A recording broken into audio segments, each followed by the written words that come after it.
আসসালামু আলাইকুম ও রহমতুল্লাহি বারাকাতুহু। সম্মানিত দিনী ভাইয়েরা, মুসলিম ভাইয়েরা,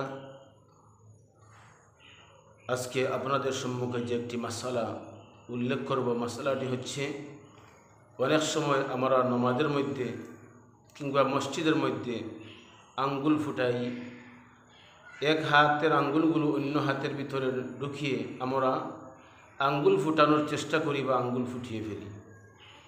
এই ব্যাপারটা মসজিদের ভিতরে করা মাকরু, আঙ্গুল ফোটানো মসজিদের ভিতরে যেভাবে মাকরু, অনুরূপভাবে যদি কেউ আঙ্গুল নামাজের মধ্যে ফুটায় ক্লান্তি দূর করার জন্য, তাহলে এই আঙ্গুল ফুটানো নামাজের ভিতরেও মাকরু হবে। এই জন্য আমরা এই মাসআলাটা ইনশাআল্লাহ সবাই ভালোভাবে শুনব এবং তদনুযায়ী আমল করার চেষ্টা করব। সবাই ভালো থাকুন। আসসালামু আলাইকুম।